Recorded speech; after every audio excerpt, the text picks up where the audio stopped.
Used to watch Navy Log. I watched the Navy Log episode of 83 Days at Sea, and at the end, the commentator said, this gentleman, Mr. Izzi, was from South Barre, Massachusetts. I said to my mother, where is South Barre? Obviously, I married a Barre girl, I moved to Barre, and things have happened since then. I was talking to some gentleman in front of the Barre Foods who grew up in this town, and they told me that Basil Izzi was the first coach for the first Little League team when Barre had Little League. I was told he was a select person. He was a highway boss. He did a lot of things for this town. He ran a garage on Canal Road, which is now Main Street. Then it was Swenson's Garage, and now it's sort of in disrepair. To the flag, the United States of America.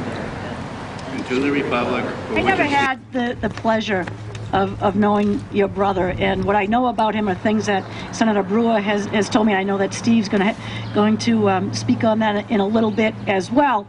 But I do feel different connections. You know, my grandfather, Costello Gobeo, was born in Pescara, Italy, and when he came to the States by way of Ellis Island, and then he worked up at the paper mills in Millinocket, Maine, before finally coming to Spencer, where he learned the trade as a barber and had Costello's barber shop in Spencer for over 50 years. And my own dad also was a World War II veteran, was a Seabee in the Navy, although he was stationed in the South Pacific. And he never had to get one of those letters like your mom had to get, you know, saying that he was missing in action. That was something that my grandparents didn't have to go through. And I just cannot even imagine what he went through. And I'm sure that in those 83 days, you know, obviously God's hand was there to keep that raft afloat and to direct those boats, those rescue boats to him.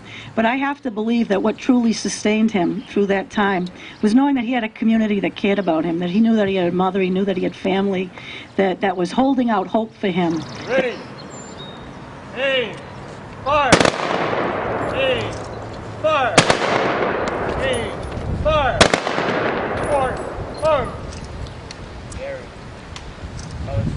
Order! Order! Today, as a Navy veteran myself, this is an extreme honor for me, and I will tell you that I never write speeches, but I was so intimidated coming here today. Not so much nervous, but intimidated. I actually wrote down what I wanted to say, and I promised I would keep it brief because I know Senator Brewer is going to follow me. So, and he will freely admit. So. As a fellow sailor, it is truly an honor to be part of this bridge dedication. While I had heard the name Basil Izzi before, I did not know the details of his story. I was sitting in front of my computer one day, working on what I was going to say, you know, trying to get through my speech, and my wife noticed that I was frustrated.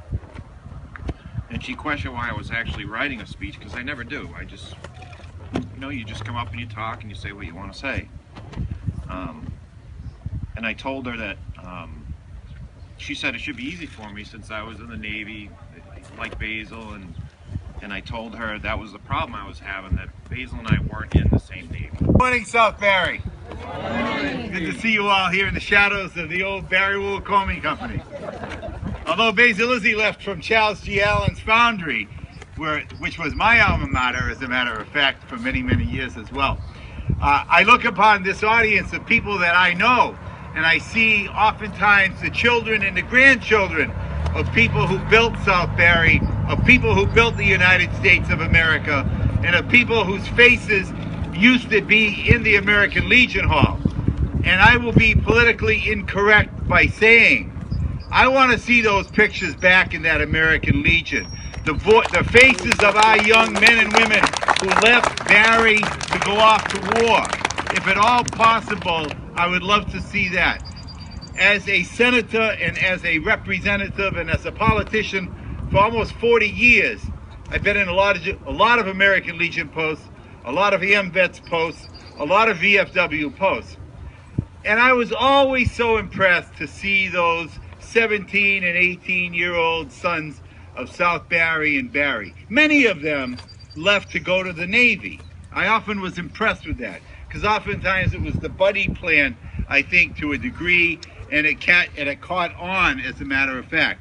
The father of the United States Navy, John Adams, who wanted to build a wooden wall in the seas of Tripoli. And I'm remembering, and I put in context what was going on when Basil Izzi's ship was sunk. Well, I know Kathy Trifolo is here, and I believe there was a thunderstorm, and all the lights went out. And Matthew Trifolo bought shots, 200 shots for every person in the hall that night. Now, I'm trying to remember. It was a clear liquid. Was it vodka or anisette that was his favorite taste? I can't remember. Anisette? And we all raised the toast to Basil Izzi that night in that regard. And to all of you who remember them and their families today, he picked a good day for this one. God bless Basil Izzi. God bless the United States of America. Thank you very much.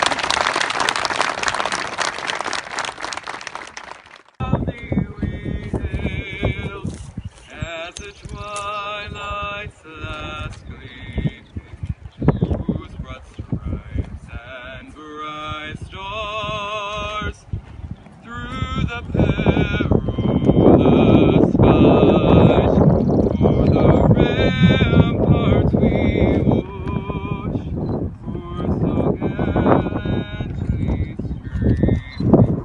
and the rocket's red glare, the bombs bursting in air, gave proof through the night that our flag was still there.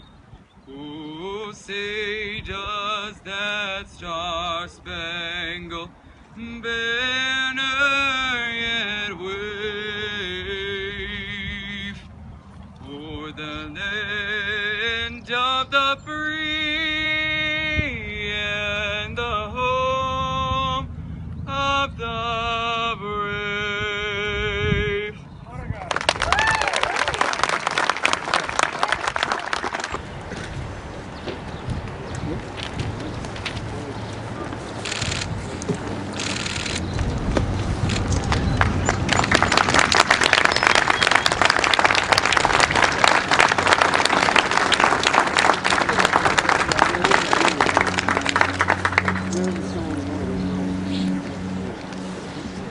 Have some closing sentiments from Mr. Kenneth Izzi.